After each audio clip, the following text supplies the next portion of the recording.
Let's try that again. Welcome to the Stress Free Lounge. I'm your host, Bill Whittle. Hopefully, I should be sounding good. I swapped out the microphone for a real one, so we're just gonna go with that. Um, so everybody can hear me okay, I suppose. I hope. Let's just double check this thing because it's always a little tough. Um, okay, so here we are. It's the 12th of January, 2023. Oh, good. It sounds better. Yeah, it was. It's a real mic. So, yeah, I even hit the record button. So, just what a strange world. Hang on one second. Yes, we're recording as well. Um, so I don't know any way really to cover this up. I just got gobsmacked with just I just plain gobsmacked earlier today, and I can't talk about it, but I can't also pretend to be chipper. I would have rescheduled the show, but I've rescheduled the show more often than I've had it on time, actually. So I just thought I would come on the show and just kind of soldier through the questions, give us a chance to catch up, and then I will, you know, then I will go home, I guess. Uh, and I'm sorry to be so mysterious, but I just didn't want everybody to think I was just in a surly mood for no reason. It was really, really something. Okay, so why don't we just for once get ourselves right to the questions and see what we can figure out about that. Let's start with BillWhittle.com and then we'll try and get to the Facebook ones as well. Come on now. Here you are.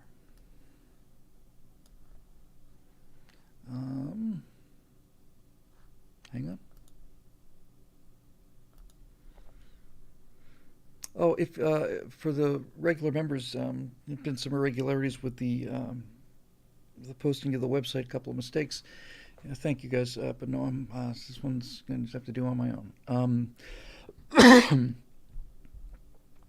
And the newsletter and so on, uh, and and that's because I've been doing them lately, and so that's all me. Let me get to these questions here, and we'll see what we can do. I'm probably gonna have to wear my glasses for most of this time to stop screwing around. I might. There's no current forum. Hmm. Uh,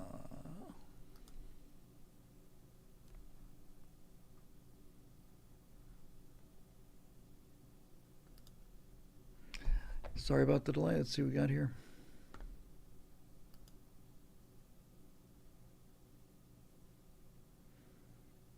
Hmm. Okay. That's probably something I missed as well. So let's do this. Let's go to the Facebook page. And I had thought that that was something that members could initiate, but I guess I was wrong about that. So we'll go to Facebook, and then we'll get to last questions, and we'll take it from there.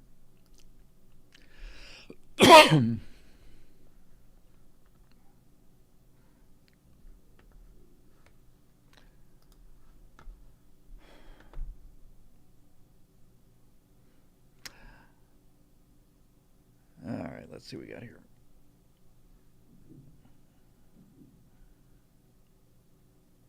Can that be right?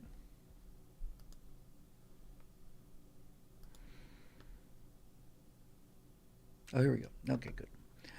So we'll just knock these out first, and then we'll do last week's and see if we can get caught up a little bit. Let's see from Facebook, starting with Jim Samples. Bill, a few weeks ago we talked about what to do with nuclear waste, and the consensus seemed to be that there was no way to properly store it or throw it away. But I think we forgot SpaceX and their escape capsule feature in case of a failed launch. There was no such feature in the past. That was the argument for not sending this waste into the sun. If this feature is safe enough to save humans, then it's certainly safe enough to protect depleted fuel. I'm sure Musk or Bezos would jump on the government contract to fill it up with capsules and boost them in the right direction. Jim, I don't normally just openly disagree about things, but I just see so many problems with that idea. Um, First of all, you have better things to do um, with space launches than lift depleted uranium. Secondly, if they yeah, there are more firewalls coming, and I'm getting on all of that. Uh, it's So there's that. Also, you can make a craft human rated, but even a catastrophe like losing a Dragon capsule would be nothing compared to what would happen if you had some kind of launch failure and distributed spent nuclear fuel out over the Gulf Stream. That would just be the worst imaginable thing. It'd be worse than the loss of 7 people, and nothing is.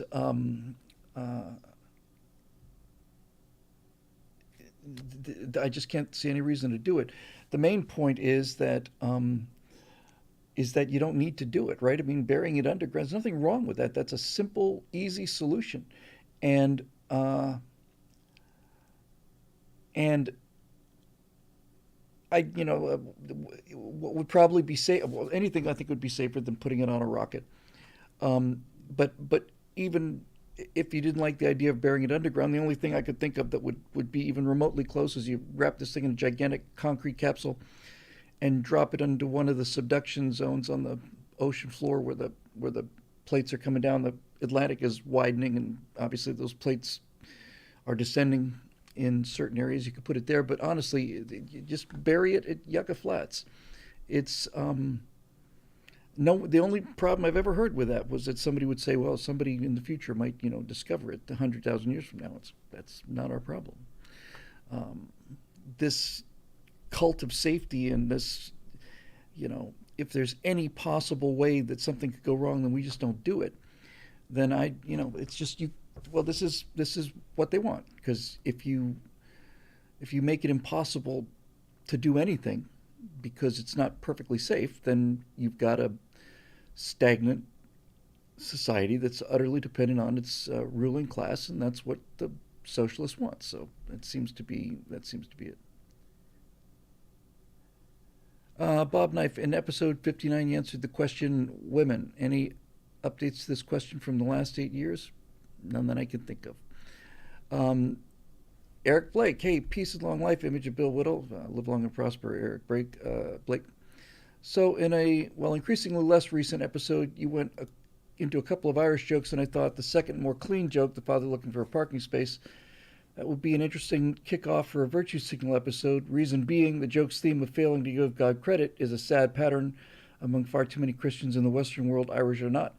And dealing with first world problems, things that would have a lot to talk about with that. It's a good idea. I don't think I have a topic for it. We were going to shoot that today. I had to push it back to tomorrow. So yeah, that's actually kind of an interesting topic. Unless something really radically,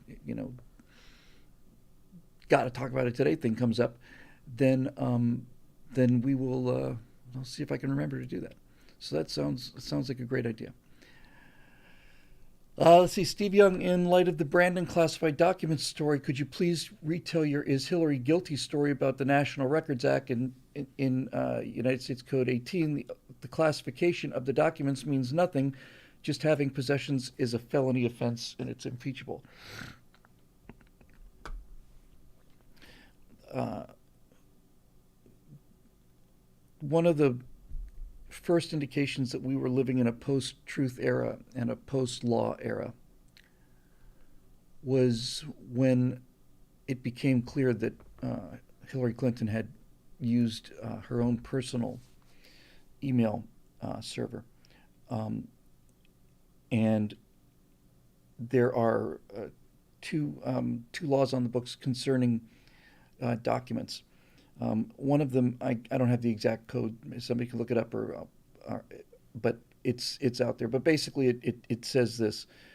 It says that if you do not return all official records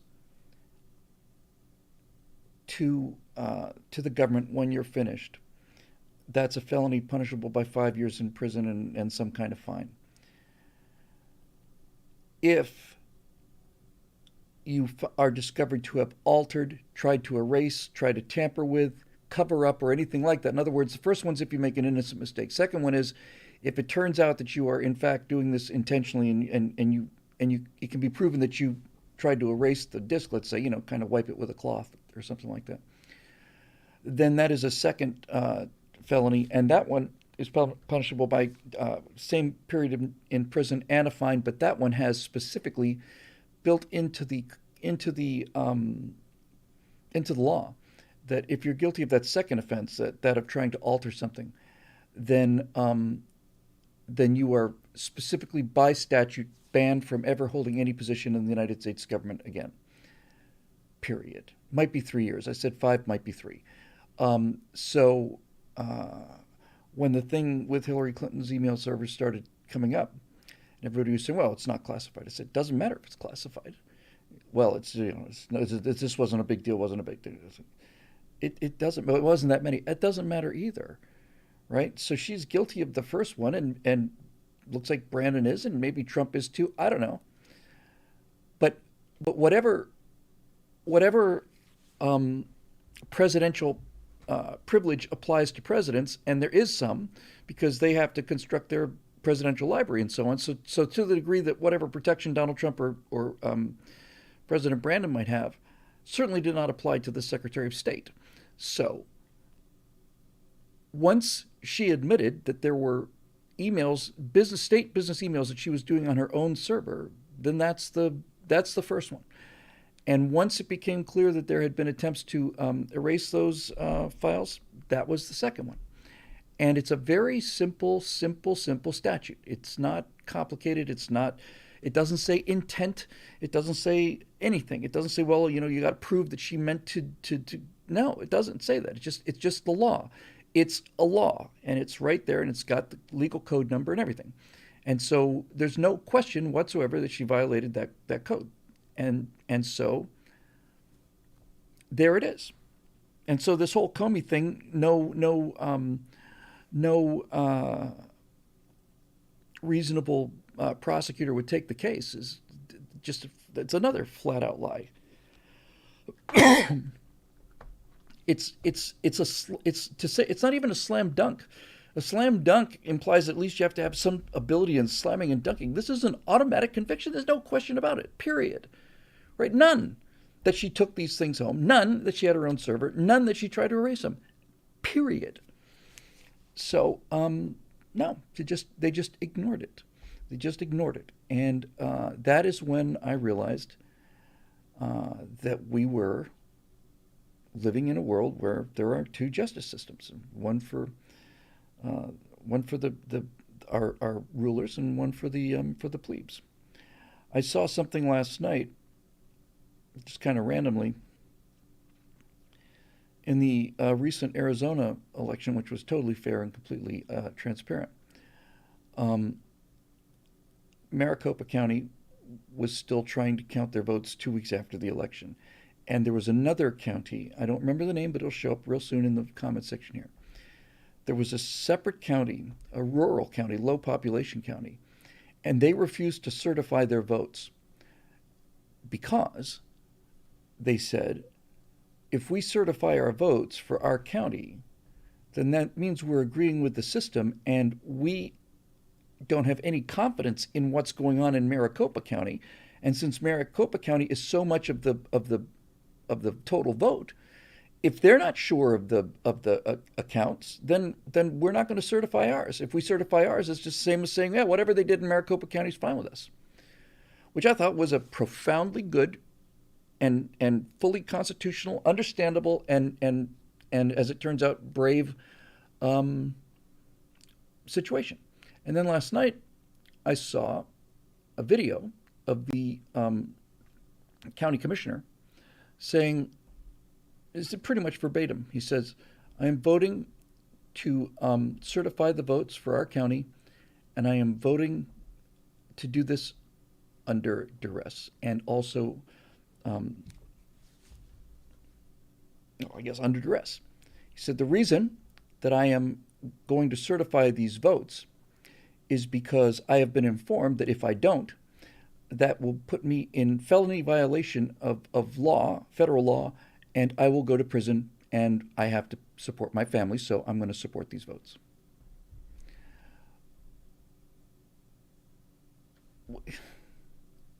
What do you say about that, you know? What do you say? What can you say about that? You've got a public servant basically, not basically saying, I am being strong armed under threat of imprisonment to agree to something that I don't agree to do and that I have every right not to do.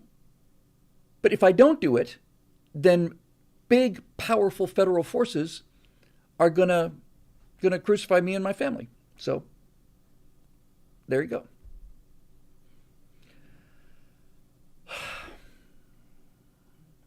Now you were starting to get to sic semper tyrannis time when you get that kind of thing, you know, really.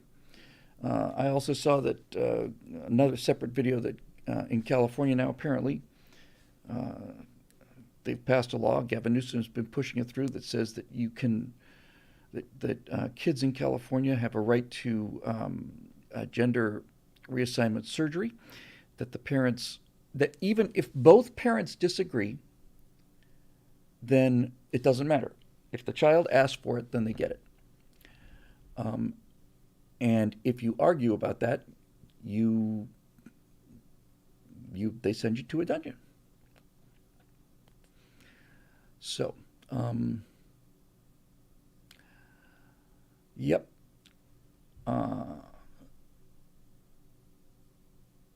Let's see. Sorry.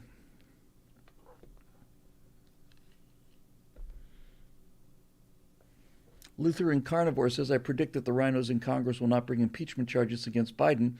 McCarthy isn't going to bring those charges. I don't see it. If they don't, then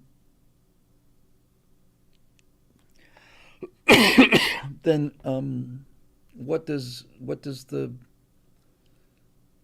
I mean, what does it all mean anymore, right? I mean, the two impeachment efforts against Donald Trump were fabricated by the FBI, and this one, a potential one against Joe Biden, has hard evidence and acres of it. So no, we don't. If you are a Democrat, you can do whatever you want to. You can get elected if you've got brain damage. You can be elected if you don't know what day it is. You can be elected if you commit crimes. You can be elected of anything. You can do anything you want to and be elected. If, on the other hand, you're a Republican, the law will be used against you in every single manner possible. If you're a Democrat, then not only will the law not be enforced against you, the law will be enforced against the people who are trying to make you obey the law. That's the world we live in now. There's no question about it. It's not up for discussion. It's not fevered pitched imagination. It's not conspiracy theories. That's what happened in Arizona. That's what happens in California. And you just have to ask yourself, if this really were not a coup attempt, not even just an attempt, if everything really was as innocent as some people believe it is, then you would have to ask yourself, why do they have a problem with this? Right? In other words, if the vote in Maricopa County is as fair and as transparent as they claim it is, why would they have to threaten this guy with prison? Why couldn't they simply just show him the procedure? Right? He knows what the procedure is. He's the one who's refusing to certify his county. So if he's not happy with what's going on in Maricopa County, then why doesn't he simply just why don't the people who are threatening him, if they're innocent, if this isn't really ridiculously obvious, then why don't they simply just say, "Oh, I'm sorry about the confusion. Come on down. We'll show you exactly how we came to these numbers." They don't do it, right? They don't do it. And so, what do you do if you live in Arizona? What do you do if you live in California?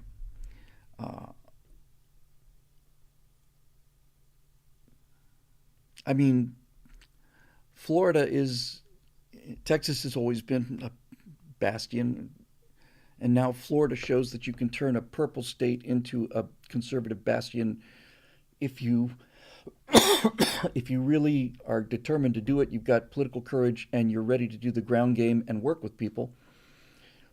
It's not just DeSantis winning big, it's that Florida's just gone solidly red. Florida, after the 2000 debacle, is the third or fourth most populous state, counts their votes within an hour or so after the polls close.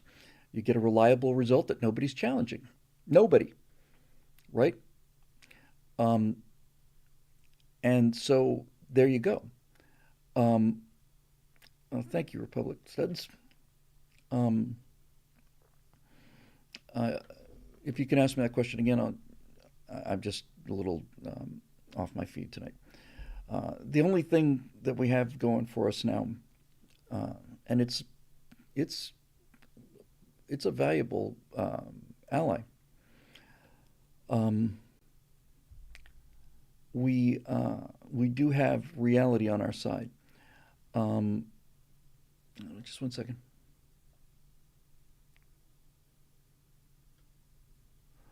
Um, and what I mean by that is, right now the current battle space is um, the line front line is the trans movement. That's that's the hill that we're fighting on now. California has basically said, if your child comes to us and says, "I feel like a girl today," then we will put them on puberty blockers or female hormones, and we'll start to prepare to do the surgeries at no cost to the child, even if both parents object to that. Okay, that's what control of all the media and all of the brainwashing and all the rest of it. That's what gets you. What it doesn't get you is, um, it doesn't get you reality. This is the only hope really that we have left, and this is why America was so successful in the first place. It was based on reality. So, um, what that means is there's going to be large numbers of kids who are now going through what a small handful of people have gone through, which is, I either was over 18 and made a bad decision to transition and I want to transition back, but you can never transition back. Or people basically, transitioned for them. Those people are going to eventually get old enough to be miserable. And then they're going to start asking their parents some questions, I would assume. Although I don't expect they're going to get much of an answer. Any parent who has a little boy who says, And by the way, when you look at these people on TikTok, these parents of trans kids, it's like I don't know if you've seen it. I would get it, but I don't want the dead air and another copyright issue. But there's a famous video out there with this woman, and she's saying that her dog is a vegan, that the dog loves salads, that it prefers salads to meat. And she's serious, it's not a joke. So she's talking about how much she just how proud she is of her dog making this moral decision to be a vegan and to eat vegetables and not eat meat. And she's going to prove it to us. So she's put down a lovely, and this is how she describes it. I've put down here a lovely salad, just a lovely, delicious, vegan salad. And also over here, I've put down some of this mucky, horrible, dead meat dog food thing. So let's bring out Fluffy and watch what happens. So she brings out Fluffy. She got the dog between her knees. She says, "All right, Fluffy, which one? No, bad dog." And before she can even finish the sentence, the dog is chomping up the dog food, chomping up. And she's going, "No, no, no, no, bad dog. Look, here's the salad. Here's the salad." And the dog's looking at the salad. And she's practically got her head on the dog. And she's like, "No, this is the salad. Look, it's good. It's delicious salad." And then the dog goes back to the dog food again, right? And it's hilarious if you're not the dog. But my point is that there was never a point where that dog was given a choice between dog food and salads until that moment. So for this woman to say that her dog was vegan was for her to say that I have made it impossible for this dog to make a choice that I don't like. And every time I see these transparents, this is exactly transparents. That's an interesting play on words. When I see these transparents, it's the same thing. Oh, my George decided that he was a girl when he was 7. Did he? Did he? Or or did the whole idea of being like an extra special kind of parent, transparent, uh, was that so appealing to you that you put dresses in front of him and you said, well, did you do this? And when he started wearing dresses, what was your response to that? Did you tell him this isn't right for you? Boys don't wear dresses, or did you tell him, "Oh my God, you look fabulous in this"? This idea that these kids are making decisions without forget even forget even awareness. To say that they're making decisions without coercion is just plain wrong. And I saw one woman who said, "I'm the mother of 3 and all 3 of my kids are trans." No, no, no, no, they're not. Nobody has those kind of odds, right? In terms of gender dysphoria, nobody has those kind of odds. Your 3 kids are trans because you forced them to be trans, not because you allowed them to be, because you forced them. You didn't give them any other alternative. You rewarded them for anything that was trans behavior, and you punished them for anything that wasn't. So now you've got your little 6-year-old drag queen, and he's strutting down the stage, and everybody's applauding, and he's snapping his fingers in the air, and he's famous, and he's got all these followers and all this other stuff, and and reality is going to catch up to that kid. It's going to catch up to him, and it's going to catch up to all the rest of these people. And reality is going to catch up to what happens when you keep printing money. And reality is going to catch up on all of this stuff. All of these teachers I see on TikTok, every time I see a person with green hair and a ring through their nose, they are teaching our kids. How did that happen? How did that happen? I cannot believe how many degenerates are employed in education. It seems like that's all. That seems like the only job they get, the only job they can get. And furthermore, I constantly talk these. Oh, my kids, my kids, my kids. I care about my kids. See, the problem is, this Florida law is awful. It's just awful. It's going to cause people to commit suicide because my kids, don't feel safe coming out with their parents. They only feel safe with me.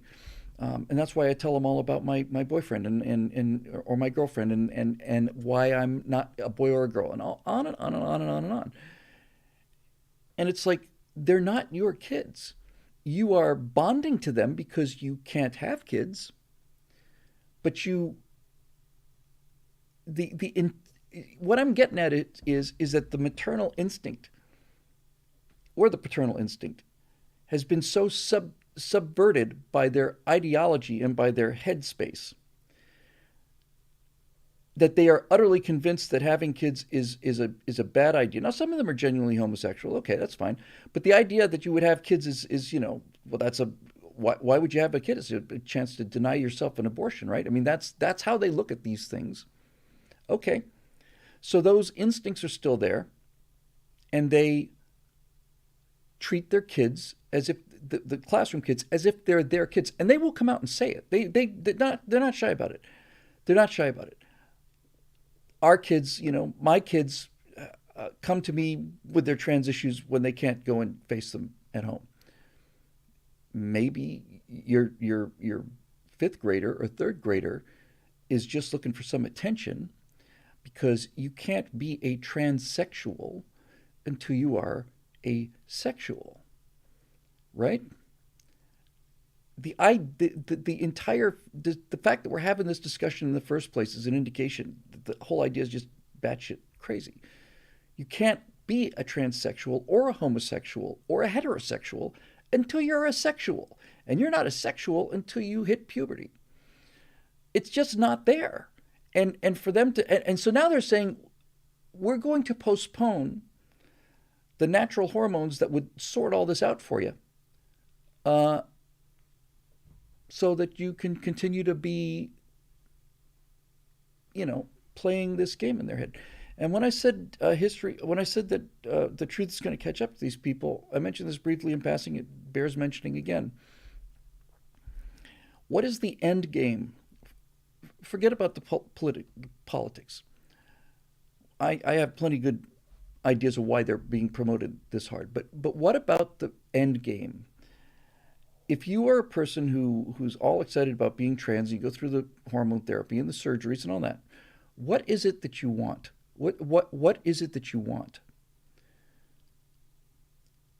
Let's take a biological male who's decided that he's trapped in a male's body and wants to be a woman. So he takes estrogen and other hormones, suppresses his testosterone down to zero, starts to develop a softer looking face, and then after a year or two, whatever, goes in, has the top surgery, has the bottom surgery, right? And they manufacture something because plastic surgery is impressive to a degree. But here's my point. What is it that they think they're going to get? As far as I can tell, and it's always difficult to understand because the goalposts are moving so fast with them. But from I've seen quite a few videos thanks to Odin's Men, and what I believe to be the case is that these individuals, in this case we're going to say a biological male who wants to go through the whole way and transition into a woman.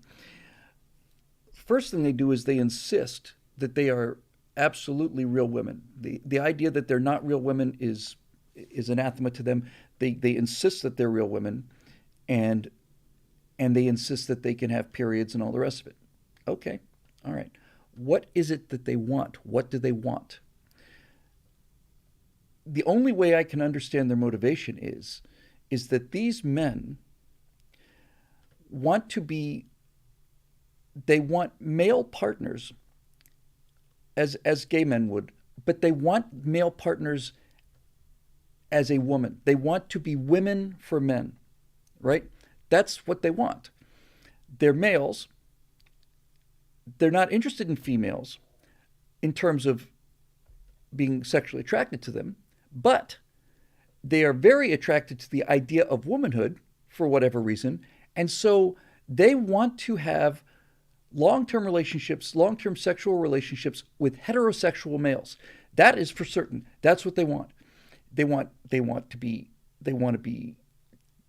dated by and married to heterosexual males, straight males. That's what they're interested in.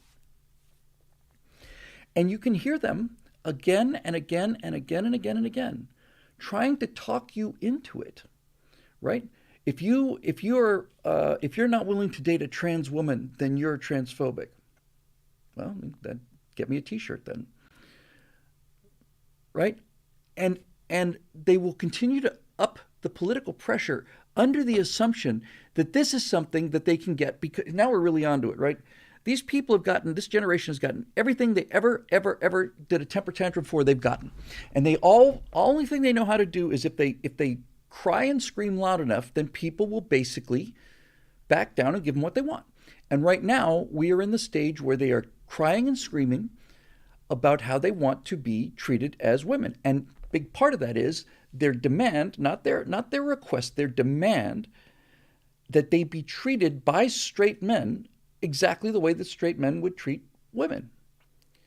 And I'm talking about they are so psychotic that there are many of them who are saying, just because I'm a woman with a penis doesn't mean that a straight man shouldn't be attracted to me. That man's a horrible, horrible bigot. Again, you just get me the T-shirt as well. I'll wear that one too. So you see where I'm going with this? There is no success for them. There is none. They're not going to get it.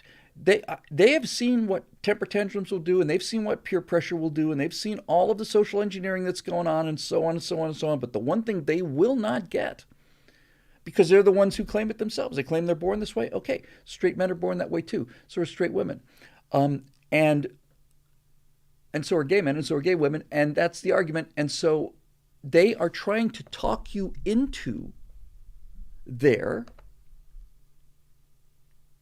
mental illness. Super chat from Dwayne Winether. It's an interesting name.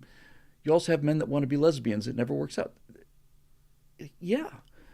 So I mean, just grant them, right? Just grant them everything. Just this is the quickest way to shoot down nutty ideas, just to grant it. Okay, we'll call you she, he, or she, her, or we'll call you whatever pronouns you want, and we'll all agree that you are absolutely women. That there's no difference between you and people who were assigned women at birth. We'll give you that too, and we'll give you the bottom surgery or lack of the bottom surgery or the top surgery. It doesn't matter as long as you declare that you're a woman and you are feel a woman, then you are a woman just by simply declaring it. I'll grant you all of that. You are never going to talk straight men into dating you. It is never going to happen. You will never get what you want. Ever. Ever get what you want. And this is why people with this problem previously have been treated for having a mental illness, because that's what it is. There is no way out there. This is that they really do seem to think that they can talk their way into or pressure their way into making straight men date them, fall in love with them because they're women, because the trans woman's a woman. And they think that somehow by calling straight men transphobic, this will be enough to set them up. It won't be enough. Ever. Ever. It will never, ever happen. So what's happening is there's two things I'm watching now out there on TikTok. Again, because, yeah, there you go. I don't know if I want to repeat that, King of Cleans, but that's exactly right. It's brilliant comment there. So this is where they will hit the wall. And now there's somebody else that's hitting the wall of reality. And I'm seeing a lot of these TikTok videos, and God bless JT or JC, because he watches this stuff so we don't have to. The other thing I'm seeing is what's the best way to put this? You're starting to see, the whole theme of this little rant here is they control all of the mind control elements, but they can't control reality. They think they can. They think they can control biology, but they can't. And what we're seeing more and more and more of now on TikTok are these women who are 40 years old and they're just sitting in their car in a parking lot crying because they got everything they were told they should want. They're strong and stunning and brave, and they have $200,000 a year incomes. They've got their own place, pay their own bills, don't need no man for anything. And they find themselves 40 years old, and they can't seem to find anybody who wants to be married to them because they're so hard. If anybody can tell me where to find this, if they can send me a link to it, I would really appreciate it. And by the way, thank you, Decline Management, for that super chat. I saw a clip. I don't know what it was from. It was from a TV show. I just saw it. And it is the most dreadfully accurate, honest, realistic thing that I've ever seen in 20 years on TV. I don't have it to show you, but maybe somebody's seen it and they can pass it on to me, because I wish I knew where it was. Lisa Marie Presley passed away from cardiac arrest. Is that right? I'm sorry to interrupt.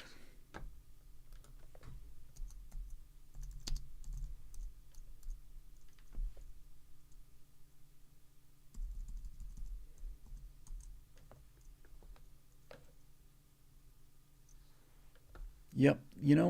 one thing I've noticed, gang, you probably noticed this too, is that the number of people who are trim, in good health, best medicine money can buy, dropping dead of heart attacks at age 54. Nothing to see here. 54 years old, rich, famous, best medical care on the planet, best food on the planet, undoubtedly had personal trainers. Just another one of those young people keeling over from heart attacks, right? Nothing to see here. This is reality, by the way. This is our look. I had a conversation with this on the last right angle, or backstage or something. But basically, oh no, I'm sorry, might have been Virtue Signal. Listen, we are fighting to protect these people from their own policies, right? They're enforcing them on us, but really the reason we're fighting them is so that they because they're too stupid to see what's going on. They're too blinded by this endless ideology. And so the number of people, young people, who are just going to suddenly, just out of the blue, have heart attacks is going to increase. And it's going to keep going. And it's going to keep going until somebody close to the people who've been backing this kind of thing actually happens. And over time, that will be enough of a shock to shock them out of reality. Over time, kids who've been transitioned at age 13 or 16 or whatever will want to know why they're sterile, why they're not happy after being promised that this would do it, why they're stuck in the middle. They're not men or women. They can't go back. They're gonna hit that wall of reality, and they're gonna want to know why this was foisted on them. And right now, you're seeing these feminist women who are breaking down in tears because they don't have any husbands, they don't have any families, don't have any kids. I don't know what's the matter. Well, you voted for it. You are the victim of what you voted for. This is what you wanted. This is what you were sold anyway. So maybe it's what your parents wanted. Okay, but let me get back to this clip I was mentioning. It's a couple that have been married for a while, and they're in their final days. You can tell there's just this bitterness and this anger. And the clip I saw is this woman confronting her husband, probably soon to be ex-husband, about the fact that he is now seeing somebody else. And she's as angry as she can be. And she says, "So what is it? Is she younger than me? Is she prettier than me? Is she in better shape than me? Is that it?" And the husband says, No. I'm with her because she doesn't yell at me all the time. I'm with her because she doesn't treat me like an idiot. I'm with her because she shows me some respect and some appreciation for the work that I do. I'm with her because she's not hard. She's not constantly angry. That's why I'm with her. And I thought, my God, who the hell wrote that? You know? That's exactly right. That's exactly right. And this is the thing they don't understand.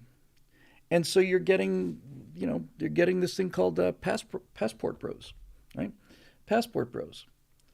Their men are just going overseas looking for wives overseas because they're women, right?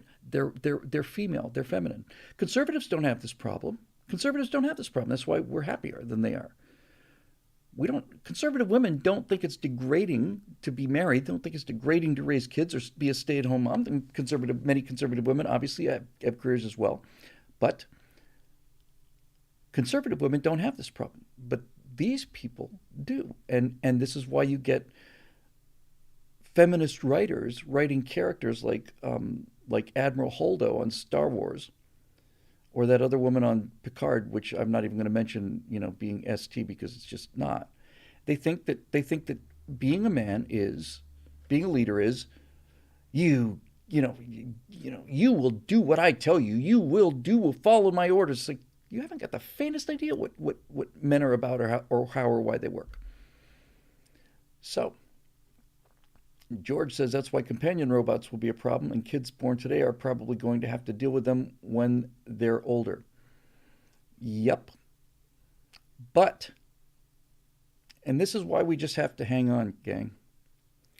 There's just no way for us to we can't talk our way out of this. We can't explain our way out of it. We can't keep putting the truth in front of people and expecting them to listen. They won't listen.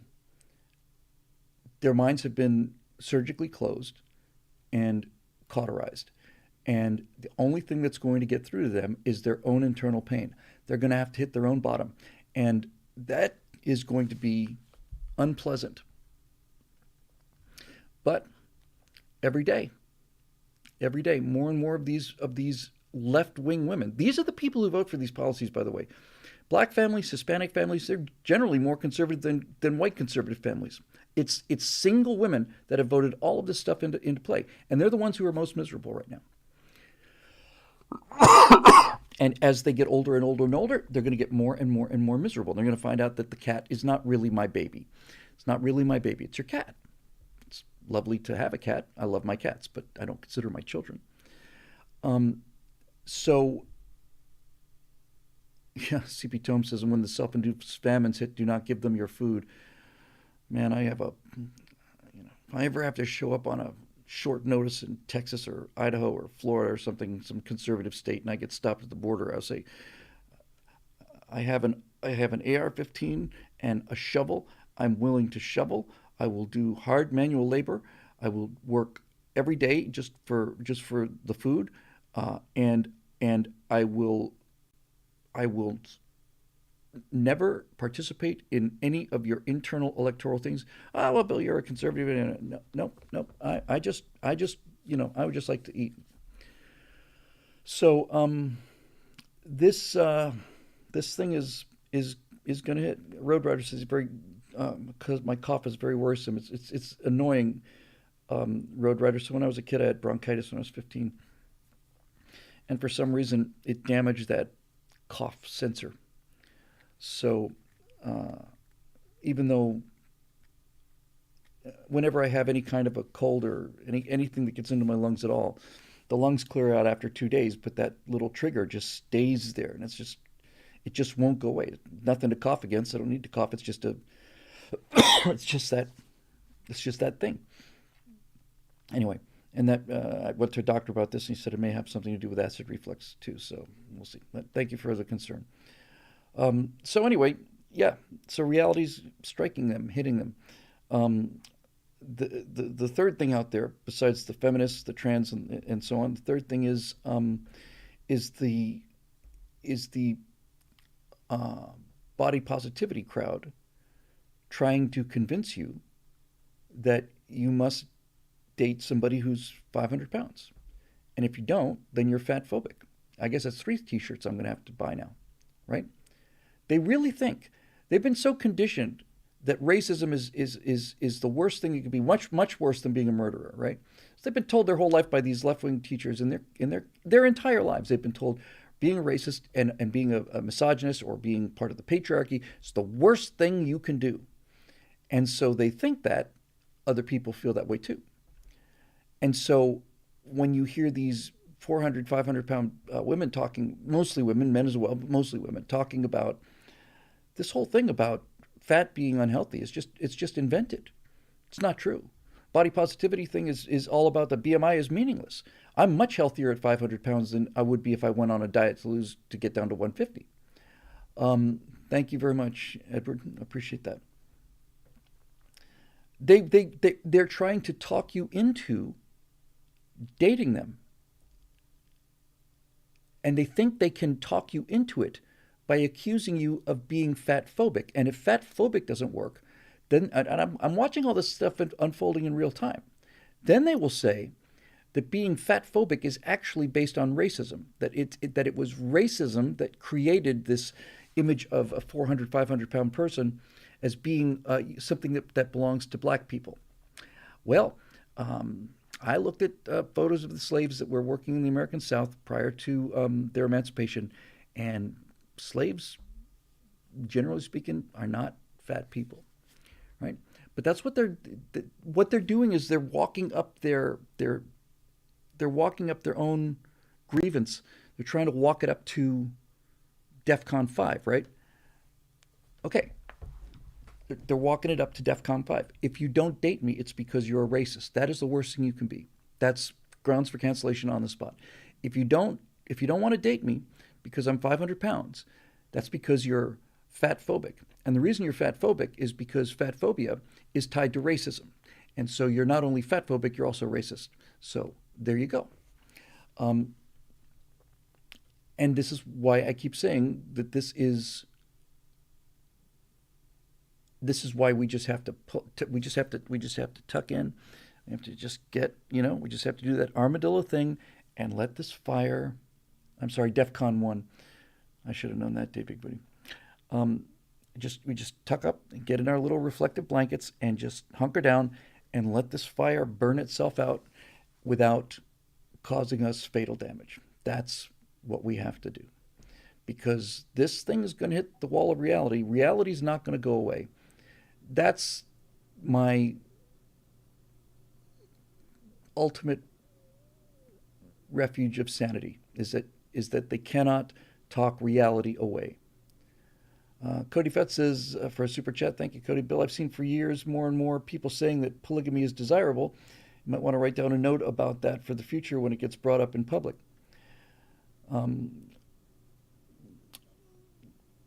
There are people out there on the cutting edge of TikTok, 20-year-olds, with their green hair and grossly overweight, and they are talking about things. There's a word out there that you will probably get more familiar with as the decay accelerates. But that decay, by the way, is not us, and it's not the country. It's not the idea of the country. Government's decaying, half the population's decaying, but the idea of America is not decaying. We still know what hard work is, so don't let that get you down. It's just we're going to have to deal with some gangrenous limbs here. Oh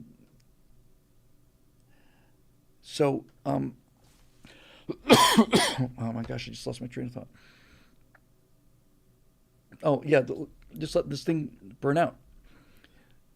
These people who have convinced themselves that it is perfectly healthy to be 500 pounds are in the same position as the trans people are.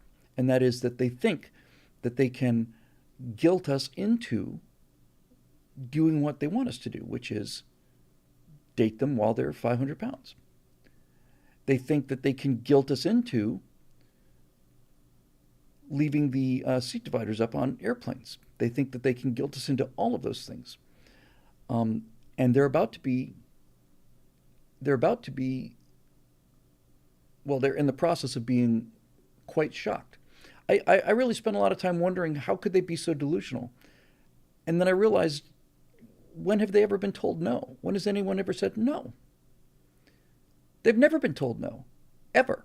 So now reality is telling them no. Nope, not going to happen. You're up against the biological wall now, right? You are up against the biological wall, and you cannot talk reality away as much as you wish, and as much as you've been able to get your way by threatening and stomping and calling people bad names, and you're a racist if you disagree with me, and that's the whole political correctness thing, the whole woke thing. Okay, yes, you've accomplished an awful lot of destruction, and it's led you to believe that you can talk your way out of reality, but you can't. And this is why I am, in the long term, confident,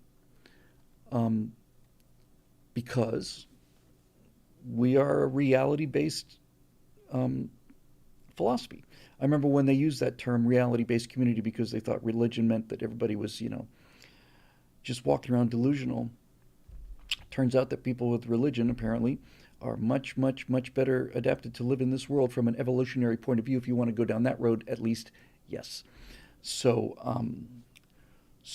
reality is there. It's not like reality's coming. It's that they're heading down a road where everything has gotten out of their way, and now they're going to hit something that's not going to get out of their way. They are not going to find heterosexual straight men that want to date and marry biological males that have had extensive surgery and hormone replacement. They're never going to find that. They will find a small percentage of fetishists, but generally speaking, look, if you're gay, you have cut your it's 4 or 5% of the population. Let's say it's five. Just give it to them. If you're gay, 19 out of the 20 people that you find attractive are not going to be attracted to you. That's just that's just the numbers, right? That's the numbers. That's why gay communities are so cohesive and tight, and that's why gay bars are what they are, and why gay neighborhoods like West Hollywood are what they are. These are people who are in an enormous minority in terms of what they want out of life, and so they stick together in large numbers, and they make up in concentration what they lack in natural, distribution. Eric Gott says, I'm not fat phobic. I identify as skinny sexual. I'm only attracted to fit women. You're oppressing me because of my sexuality. That's exactly the way to go for the interim period. Yes. That's exactly how to deal with it now. My pronouns are F and U. But so if you're gay, you're looking at 1 out of 20 potential partners. If you're trans and you want a heterosexual partner after your transition, your percentages in the population have to be, I would say, 1,000th of 1% or even less. Nobody wants this. If you are a biological male with X and Y chromosomes and you go through all of these procedures and use all of this medical technology and you do all of these things, and you end up where you think you're going to be happy, you are not going to get what you want. And you can't talk people into it. I guess I've beat this into the earth by now.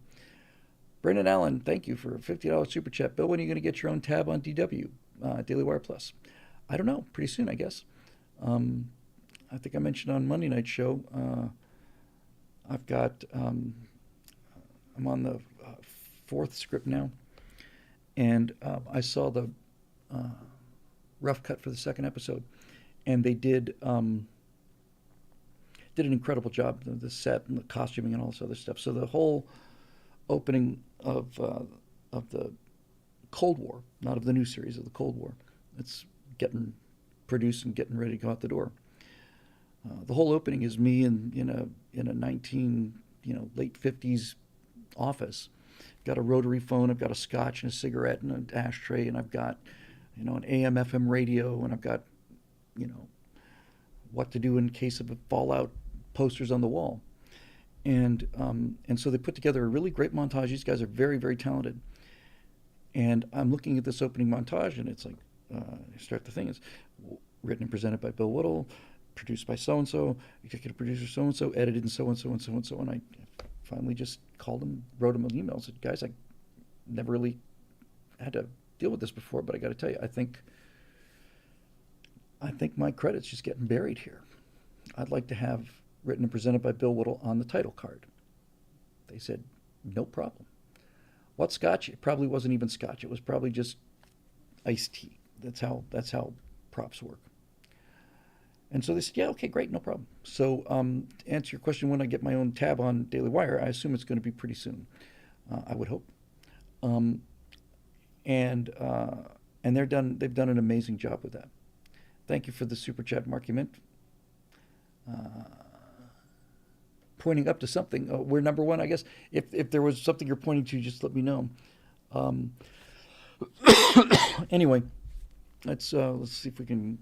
I thought we'd do nothing but these questions and run out of time, but obviously I'm going to find a way to spend 2 hours talking about one issue. Wayne Piercy. In my opinion, I think we should have a closer look at past events that led to current Communist Party to be so confident that they could get away with anything. Great point. I think one of those events is exactly what happened in Mena, Arizona. Did that event actually lead to Bill Clinton becoming president? I don't know what happened in Mena, Arizona.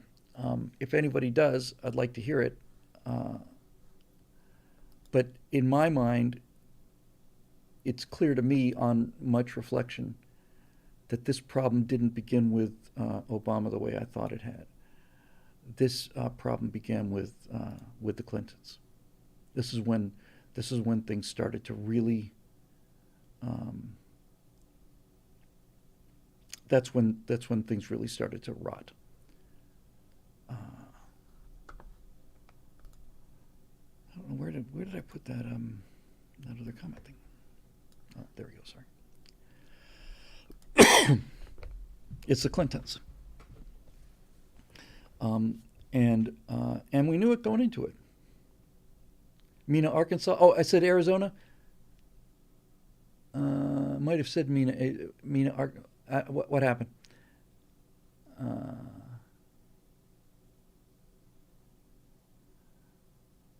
Let's see.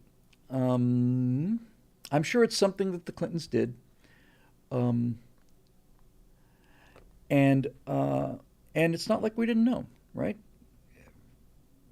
I remember the election very well because I voted for him. And I voted for him because I was an idiot who was pretty sure I had everything all figured out. Um, and that's something I have to carry around with me for a while. Um, Deep says it's ironic how people obsessed with population control are also the people who say it's bad to fat shame. Yeah, yeah, and trans shame and all the rest of it. Um, I'm still trying to figure out what the Mina thing was because I haven't heard that story. In any event, um, in 1992, we knew it was Slick Willie, right? And people who had dealt with him in Arizona were saying this guy's nothing but a lying sack of crap, and his wife is psychotic. And did that hit the news for me to make my decision when I was voting for him? No, it did not. This is something I found out after I red pilled myself and started looking at other opinions than the ones I was getting from the mainstream media and all of my friends who were in the theater department who were also passionate about things they know nothing about. Um, Justin Wisted said it started with Woodrow Wilson. You could actually make an extremely good case that's you can make a very good case for Wilson. Very good case. So I said Arizona must be Arkansas because he's in there. I remember I've been to Arkansas once. I remember landing at Bill and Hillary Clinton International Airport, and I thought, I guess the liberals feel the same way about Reagan, but the difference between Reagan and Clinton is that Reagan was a magnificent man and good man and loved this country, and Bill Clinton's a shyster and a teenage porn addict. So I'm still looking for what actually happened there, but if somebody can give me a quick, uh, capsule version of it, that'd be great. Yeah, they're nuts, and they're little things. Sometimes the little things are really telling. Sometimes it's the little things that are the most telling. For instance, I didn't know until several years ago, well into this line of work, when I found out that Bill had proposed to Hillary 3 times, she turned him down twice, and that she only agreed to marry him after he bought the house that she was really, really interested in. I find that really revealing. When I heard that, I thought, wow, I don't know which one I find more disgusting and degrading. The fact that you would buy a house to get somebody to marry you, or the fact that you would marry somebody that's already asked you twice because they bought this house. But how cynical do you have to be? How cynical do you have to be? Uh, they're operators, right? They're not. They're not. They are both sociopaths. They are pathological narcissists. Trump is a pathological narcissist, but he's not a sociopath. That's what makes him unique among the current crop of leaders.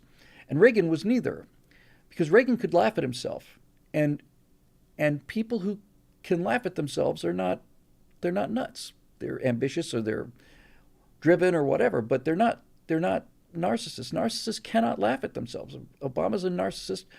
The Clintons are narcissists. Trump is a narcissist. But Trump is not a sociopath. Trump doesn't go through life thinking that people are just props for him. He seems to really care about the country and about the people. That's why people love him so much. And that's why so many people, myself included, tolerate the narcissism, because we know that underneath it is genuinely good intentions. It seems to me to be the case anyway. Um, that's how I look at it. Yes, we've been talking about that monk in training, just another fit 54-year-old who just happened to have a heart attack and died.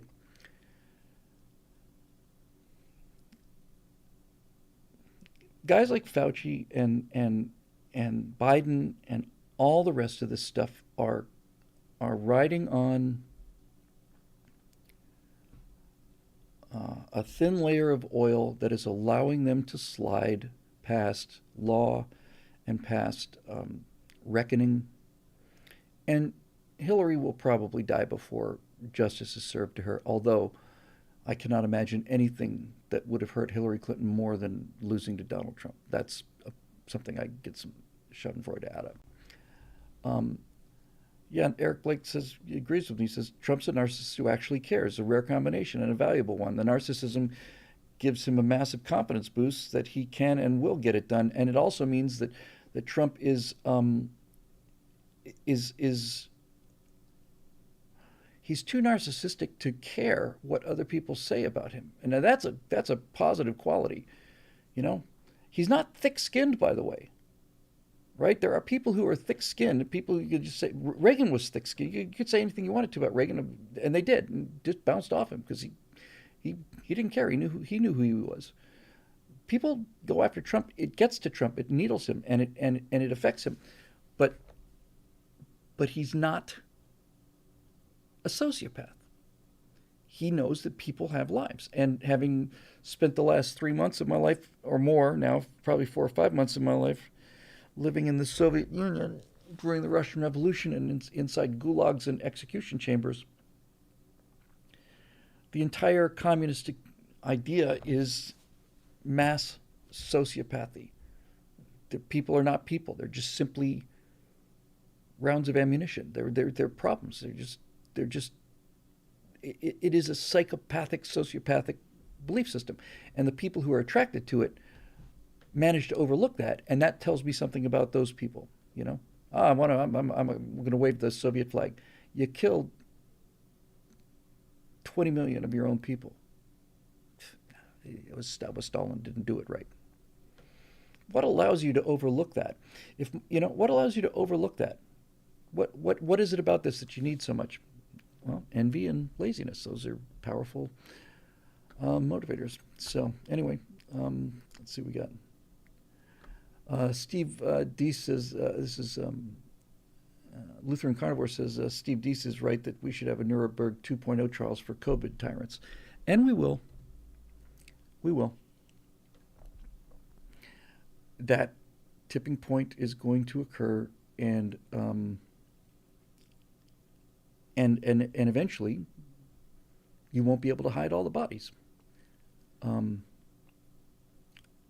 that's our ultimate hope. It's a pretty forlorn hope, isn't it? You know, the reason people like us put up with, go and fight all these battles against these people, and the reason we get called all these names and deplatformed and censored and insulted and slandered and libeled, all this stuff, is to prevent these people from getting what they want, because we know what that will bring and they don't. And so if it turns out that, and it's starting to look like there's no way to change their mind, then the only thing that will change their mind is when their internal pain level rises to the point where they actually have to start re-examining their lives. And that means finding yourself at 50 years old, unmarried, a single woman with no one to take care of you and no one to take care of. And that means being trans for 5 years and not being happy, being much more miserable, feeling like you've now completely, utterly been put on an island that you cannot escape from. And fat people who are convinced that they can talk people into finding them attractive. And that's not to say there aren't some attractive fat people, but these aren't them. These are just nothing but whiners and complainers. So all of this is going to catch up with us, and it's going to get ugly. And that's why we have to just kind of, we have to stick together, and we have to understand that the fire that's going on around us is not going to consume us. It's going to burn us. It's going to make us uncomfortable, but it's not going to kill us. We will survive this as long as we stick together. And by stick together, I mean maintain our sanity and not abandon hope in the American idea or the ideas that America is based on. We just simply understand that America has been too successful for its own good, and this is the pathology that results from it, and that's all going to have to go, and that's it. Bart's Treasure says, Bill, does that mean you have to wait for millions of people to die for reality to set in? Yeah, I think that's what it means. I hope it doesn't mean that number, but I think that's what it means. Rod Stewart's 11-year-old boy had a heart attack at a soccer game a couple months ago, or a month ago, and of course, after a day or two, there was immediate walk back saying, no, no, no, he didn't have a heart attack, he had a panic attack. He's excitable boy had a panic attack. Apparently, he had the kind of panic attack put him on the ground and turned his face blue. But okay, so Rod Stewart was already a big pusher of the jab, and it makes me wonder if he's changed his mind once his 11-year-old had a heart attack. Because I'm 63 and I have never heard of an 11-year-old having a heart attack. In fact, prior to the recent completely unrelated surge in unexplained deaths, I can remember in the course of my 5 decades of being aware of the news, I can probably think of one or two people in 50 years who just plain died young for some reason. The guy's heart exploded or whatever. Um, so I guess that's what it's going to take. And I don't know. I don't know. Let's be careful now because I'd frankly like to keep talking to you guys. So once again, we will refer to the Victrolas, the people that bought the Victrola. If you haven't figured out what that means yet, I'm sure if you break it down into phonics, you'll figure out what I'm talking about. So basically, the government said you are going to have to go out and buy a Victrola. Everybody in the country is going to be essentially practically required by law to buy a Victrola. Not quite, but almost. You won't be able to travel unless you have a Victrola. You won't be able to keep your job unless you have a Victrola. If you're in the military, you'll have to go buy a Victrola or else you won't be able to stay in the military. So everything short of mandatory lining people up and handing them Victrolas, which I think would have been enough to trigger the Second Amendment. If that's what if they were really just going from house to house and insisting on that, then I think they realized that wasn't going to fly. They didn't have to. I have a lot of friends who bought Victrolas. Many of them had no idea what. Look, I was 3 days out from buying a Victrola for myself and my wife. 3 days. And my friend Courtney Turner, who's been deplatformed completely over this, and vilified and all the rest of it, happened to call me and say, I need to talk to you about this before you do this. Promise me we'll talk before you do that. I said, okay, sure. Come on by tomorrow. So she came on by, sat here in the studio with me, we talked for an hour. She said, Bill, this stuff alters your DNA. I said, Courtney, come on. She's the smartest person I know in terms of medical knowledge. She and Bobby are bright people. And she said, Bill, you don't want to do this. It's going to alter your DNA. And I just sneered. I said, Courtney, you know as well as I do that that's not what vaccines do. You know as well as I do that vaccines don't do that. She says, right. It's not a Victrola. Really? Yes. It's rewriting your records, your internal records, and changing them so that it produces more Victrolas, essentially. And your body becomes a Victrola factory. Really? Yep. And it's permanent? Yep. It's inheritable. Okay. And then all the things that didn't seem to make sense suddenly make sense. I remember when somebody had pointed out blew a whistle. Nobody listened.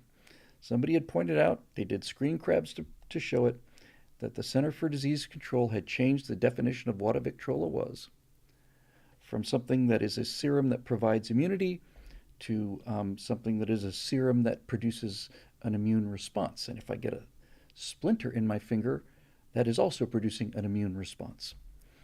Um, so, uh, so yeah, uh, once again, Lutheran Carnivore is stepping up to the plate here. He says Senator Ron Johnson and Governor DeSantis are lone voices in the wilderness in this. Certainly, they're the look. DeSantis, I, look, I don't want this to happen, and I don't know what's going to happen. I do know that it's a little bit much to expect to believe that the number one cause of death in Alberta, Canada, is unexplained and has been for 2 years and was never in the top 30 before. It's quite a coincidence. Um, so I don't know how bad this is going to get. I don't know if this is the beginning of a wave or whether it's just the peak of a wave. I don't know whether this is something that's going to continue to grow like a bell curve, because that's how everything in the world works. Everything is a bell curve. Everything is a bell curve. I don't know if the front end of the bell curve was so small. This may be the peak of the bell curve. I kind of hope it is. But if it's not, then we're dealing with, uh, you know, we're dealing with crimes on a level so far that doesn't even put them in the top five, but conceivably could break all the records. I don't know. So I will say, because Eric Blake said it's no coincidence that the left censored hydroxy thing, the hydroxy thing and the Ivor thing. Um, they censored them. They basically made them unavailable, took them off the shelves. When Tasha and I got COVID a year ago, we had we were Victrola-less people. We just couldn't afford the Victrola. So we had talked to our doctor, and he had said, if you get sick, just give me a call. If you get sick, get tested right away. If it comes back positive, don't do what they tell you to do. Don't go home and just rest. It's just giving the virus time to multiply. If that happens, come to me, and I'll set you up with some simple antivirals, and you'll have a mild to moderate cold for 4 or 5 days. So that's exactly what happened. Only when we called him, he said, let me get back to you. And he tried 20 pharmacies throughout the state, and it wasn't available. This formerly bountiful, inexpensive drug couldn't be bought for love or money. So we ended up getting the gold standard of Victrolas. And we paid for it because that was as sick as I've ever been. Um, so I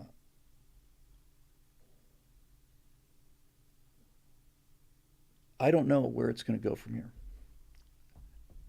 If the theory behind Alberta's unexplained deaths being number one cause of death in Alberta, Canada, if the theory that I'm operating on is true, then the mechanics of that theory seem to indicate that this would get worse and worse over time. I hope not. Hey, Phil. National public emergency for COVID extended yesterday. Was it ever reduced? Were we ever not in a national public emergency? Of course, they've extended it, by the way. Um, uh, Phil was the one who pointed out to me, and I'm sorry I didn't answer you about this, but I've just been kind of in the weeds here. Um, I had seen a aviation accident report, and it described a NOTAM. That's a common term for pilots. NOTAM is a notice to airmen. That's what NOTAM stands for. And I heard some guy talking about this a couple days ago. And he said, anyway, they issued a notice, which stands for Notice to Air Mission.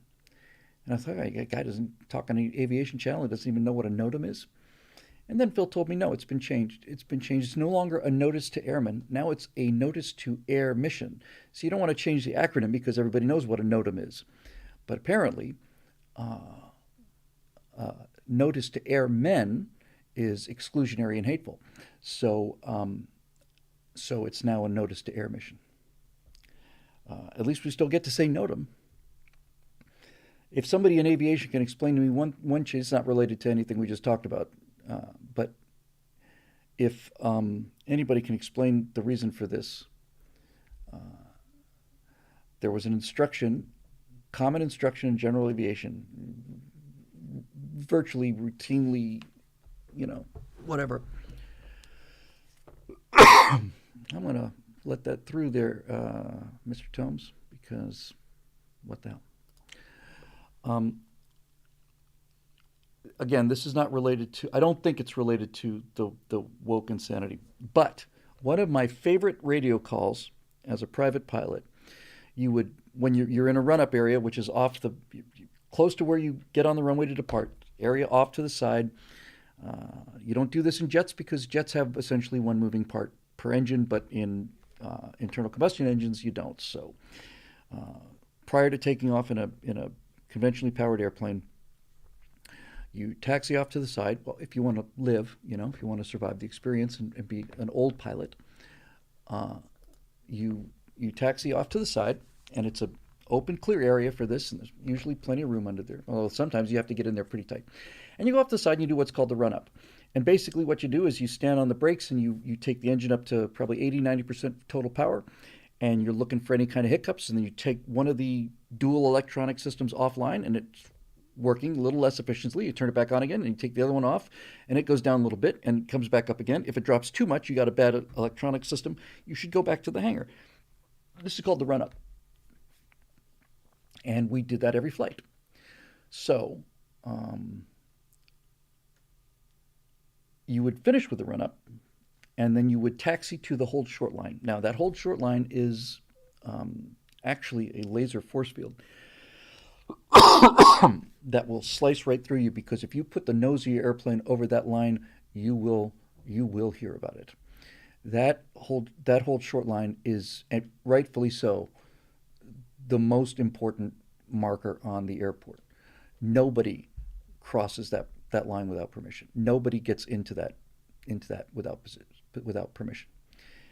And so the request for that when you're ready to go is you'd be behind the hold short line, and you would say, Van Nuys Tower, along easy 6 Delta Bravo, we're holding short 16 right, full length, ready to go. And if there was no traffic in the way, you would say 16 Bravo, whatever, clear for takeoff, and you just roll around and go. But oftentimes there would be departing traffic and no approaching traffic, so you would get the call, 16 Bravo, okay, taxi into position and hold, which usually came down to position and hold. And I'd just read it right back. Okay, position and hold for 16 Bravo. That meant taxi into position and hold. You taxi into position, you line up on the runway, and you hold. He's got something out there in front of you. There's nothing behind you, because he wouldn't put you on the runway if there was something behind you, but there's nothing in front of you. There's something in front of you that he's waiting for to happen, and so he's speeding things up by getting you in the chamber. It's like chambering around. That's a really good way to think about it. Chambering around. So now you're in the chamber, you're ready to go. Position hold, 16 Bravo. And then it changed. Now it's line up and wait. And I thought, damn it. This happened 6-7 years ago, because it was like, all right, you could say that with a pilot voice. You could sound pretty cool. Roger, position hold, 16 Bravo. Now it's like line up and wait. Line up and wait is what communists do to buy bread. Line up and wait is not an aviation command. And when that became mandatory, I was really pretty upset about that. It's like, what position and hold is now line up and wait? Yep, line up and wait. I have heard that was due to foreign pilots who are training everybody who wants to fly, learns to fly in America. If you want to learn to fly and you live in Switzerland, or you live in anywhere, it's much cheaper to come to America for several months, rent an apartment, and fly here, because the flying rates and instruction rates overseas are crazy. And I'd heard that it was a lot of foreign pilots who just couldn't handle position and hold, to which I want to reply, well, then you probably shouldn't be flying, because position and hold is pretty clear. No, no, line up and wait. So now we line up and wait. Just every time I hear line up and wait, I think of some babushka with a couple of big canvas bags standing out in the snow, waiting to see if there's going to be any bread when she gets to the end. Line up and wait. Good God, it's awful. That's a little rant I had to do with. We got a couple super chats here, both from Monk and Training. One of them is Joe Rogan had a guest that said China and Russia are both hitting population bombs and will die out in 15 to 20 years. Continued. I think the CIA helped the Victrola to get out and spread the rot. America is the only country of the three resilient enough to survive. Sun Tzu says the mark of excellence is to win a war without battle. Yeah, you could certainly make that case, Monk. Coconut 85 said you can thank the ICAO for that. Was the International Communist Aviation Organization or whatever that stands for? Line up and wait. Pathetic. Pathetic. I've wanted to test that, but why am I gonna give the controller grief? The controller didn't do it. Uh, I'm tempted to say, okay, position hold. Sorry, line up and wait for 26 Bravo. Line up and wait. It's the little things. All right, let's see what else we got. Um, anyway, yeah, so Lisa Marie, dead at age 54. Lisa Marie Presley. Stand in line. Phil says, stand in line after you run to where you ran to. Exactly. Yeah, hurry up and wait. That's the military. Run over here and then stop. Um, I don't know why that bothers me as much as it does that line up and wait thing. Um, because Eric says it's line up and hold. It's not line up and hold. It's line up and wait. I could live with line up and hold. Uh, that's right. CP Tomes has got it. In the Republic of Bill, it'll be back to position and hold. That's exactly right. It will be back to position and hold. It's going to say position and hold in big freaking letters across every single control tower in the land. Position and wait. Line up and hold. God, that's what communists do. Ridiculous. Okay. Marky Mint is having a problem with the Victrola. So let's see if I can do this for you here, Mark. Um, there are some things on YouTube that if you talk about, you get pulled. And one of the things that you talk about is a word that begins with V, and that word is Victrola. Uh, if I use the word Victrola, that might or might not stand for some other word beginning with V, then I seem to be able to get away with it. So that's why I talk about people buying Victrolas, because in a free country I wouldn't have to do that. But we don't live in a free country. Certainly, we're not on free property anyway at YouTube. So it's just a little way of doing what other people in totalitarian states do: learn how to say the truth without getting caught. Yes, I know Victrola is a phonograph. I'm fully aware of what a Victrola is, but I'm using the word Victrola for a stand-in for another V word, and I think you pretty much get it. I don't. I think I was the person. I've never heard anyone else use it. I just liked it. I just thought it was okay. Everybody gets it. And the reason I went with Victrola instead of vacuum is because you can actually have a vacuum. Nobody has a Victrola, so you get the idea. All right, let's see what we got here back on questions here.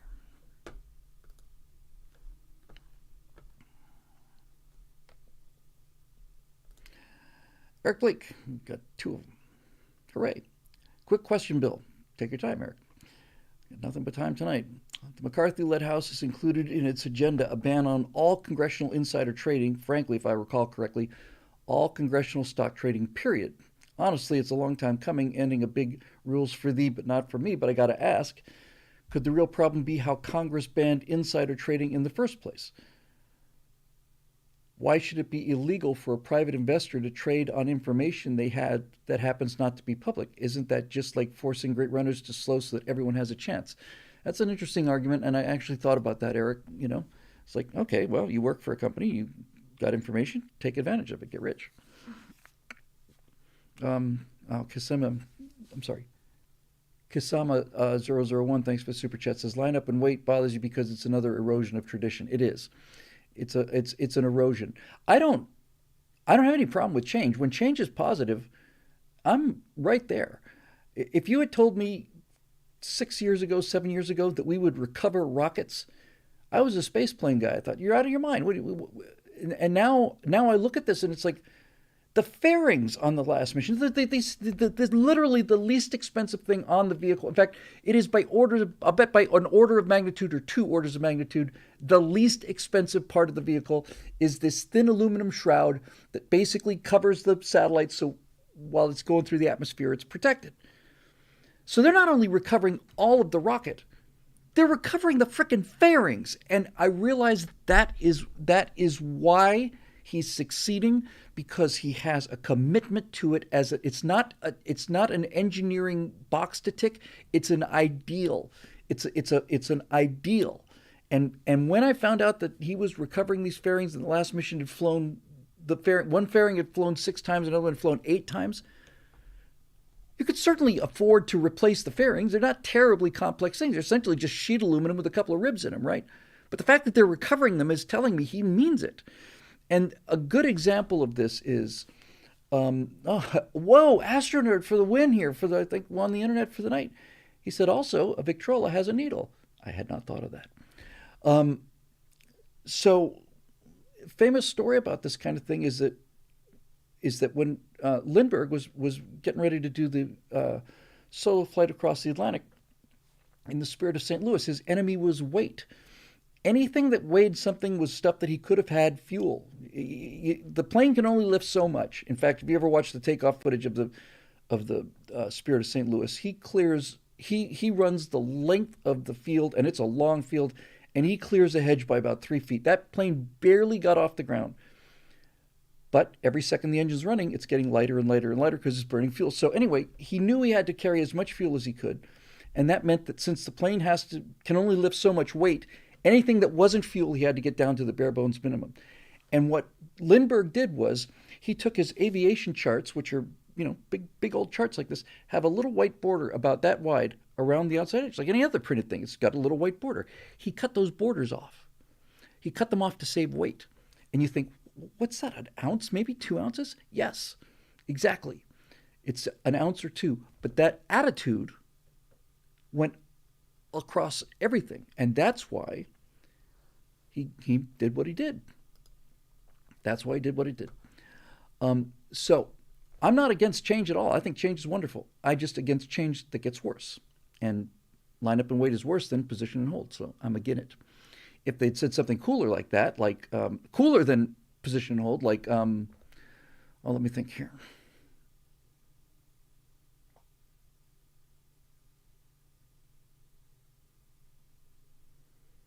This is something like line her up and run them up, or if they said something like something really cool, something like, kind of like Thunderbirds or Go kind of thing, where you're on the launch rail, something like that. That would have been awesome. I would have been in favor of it. But no, you're absolutely right. It's because it's just made things worse.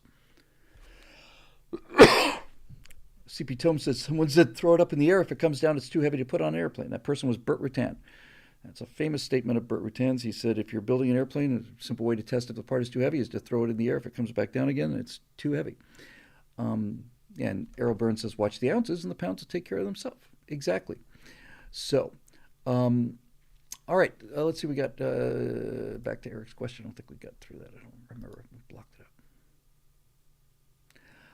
Oh, yes. So, so the insider trading thing. So, the reason that insider trading is a crime and should be a crime, in my opinion, is because there is essentially a hold period.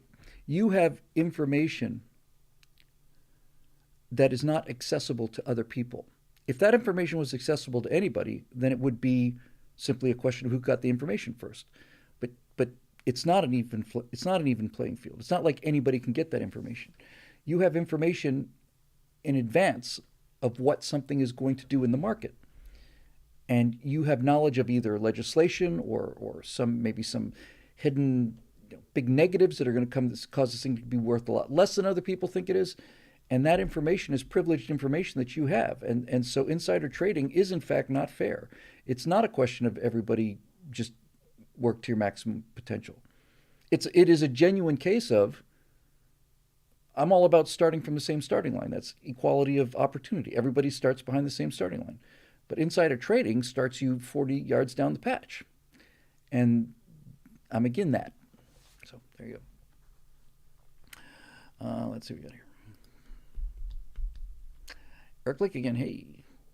Hail Vectron, Citizen Whittle. By Vectron's golden claw, may our side's pundits learn all the right lessons and renounce the wrong ones. Amen. So I'm frankly astonished, Bill, at the pundits and analysts on our side, including Daily Wire, who are presuming to blame the midterm disappointments on Trump. They keep talking about the failed endorsements, but they're completely leaving out that his endorsement record this year is 200 plus wins and a handful of losses. I don't know about you, but that's a percentage in the high 90s. And lest we forget, McConnell denied funding or support for certain key Senate races and dumped said money to the coffers of Lisa Murkowski. And I can barely hear a peep from these pundits about his role in these failures and questions. So why else does this focus on Trump's fault when pretty much shrugging off McConnell's sins, to say nothing about voting integrity issues, been my sweet summer child?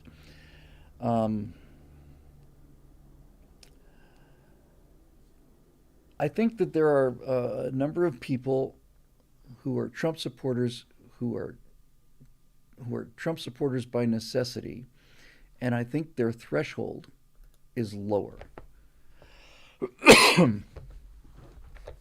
uh, I'll give you an example.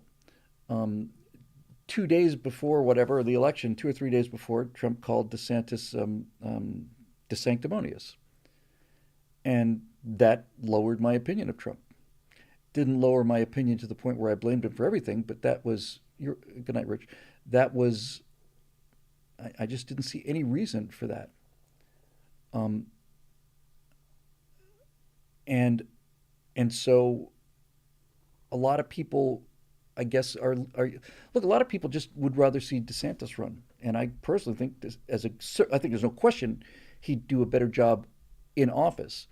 I don't know whether he could generate the kind of support that Trump does.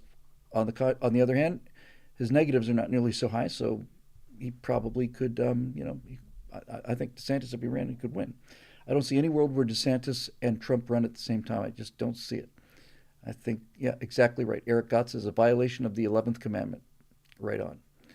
Um, but I don't know why he would do something like that. Now, when I got into the backstory, apparently Trump felt betrayed by DeSantis because he basically Trump's popularity pulled DeSantis over the line when Trump backed him before, and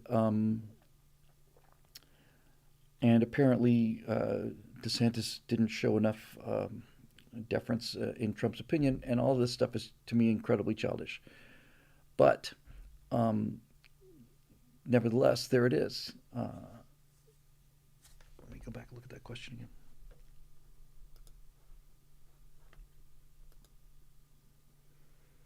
Oh, so why do people pick on Trump? Um, I don't know the actual answer to this question, but for instance, a lot of people complained when he backed Dr. Oz. Okay, I I didn't know much about that one way or another.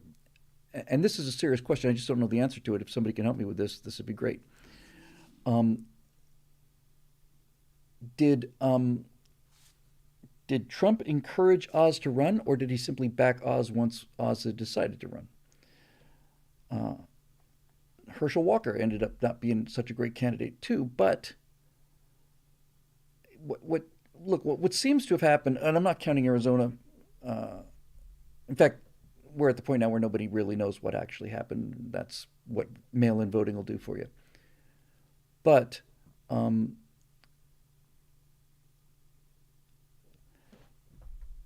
give me a second here. I'll figure out how I want to put this.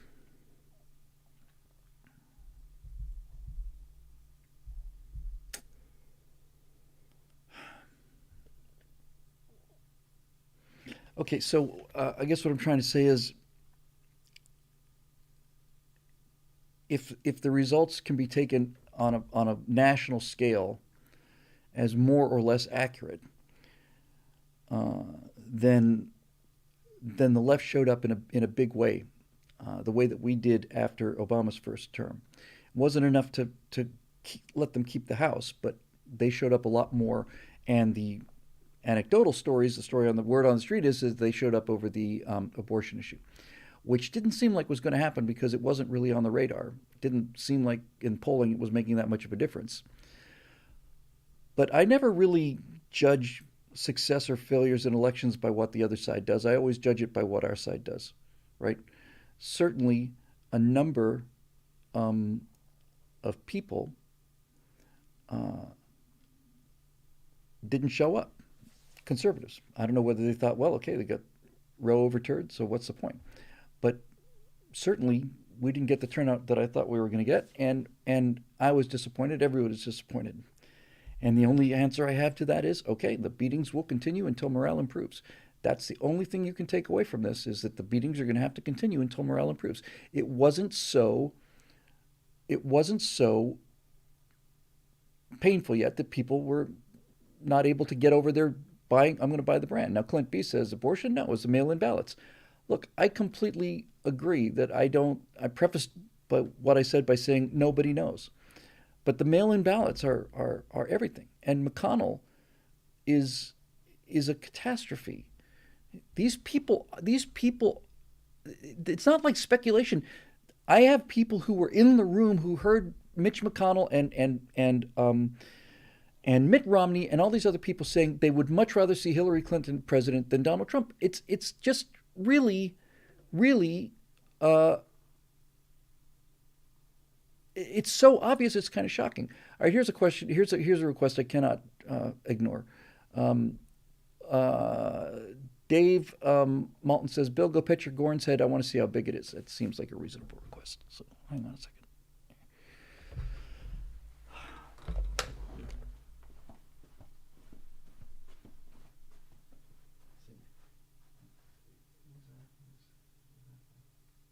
He's actually a good deal taller than me. So I see you with your gleaming diamond eyes, you miserable humanoid reptilian. Um, Thank you, Alpha Cat. Uh, so anyway, that's that. Yeah, these webcams have a fairly distorting kind of lens there. All right. I think we got all the comments on on Facebook for a change, and we did not have a post on the website, so I'm going to have to add one of those, I guess. And I think, given the 2x4 in the face I took earlier today, I think I'm probably just going to go home at this point.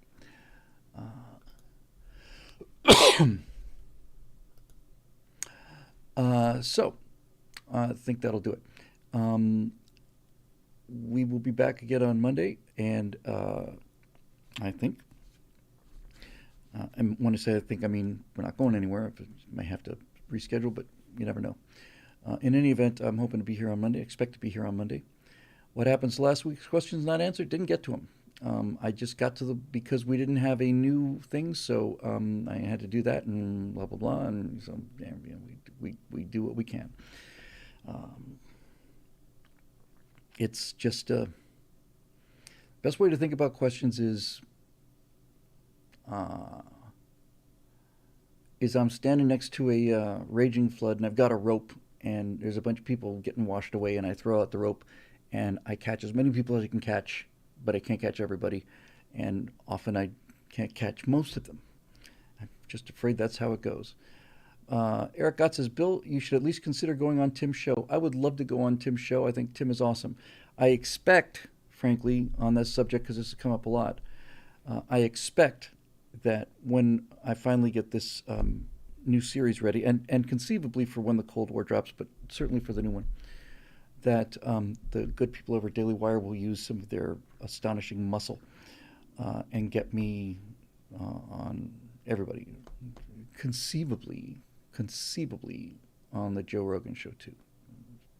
I haven't talked to anybody about that. That's just me speculating, but I think this new series is really, really, really well written, and it's going to be very well produced, and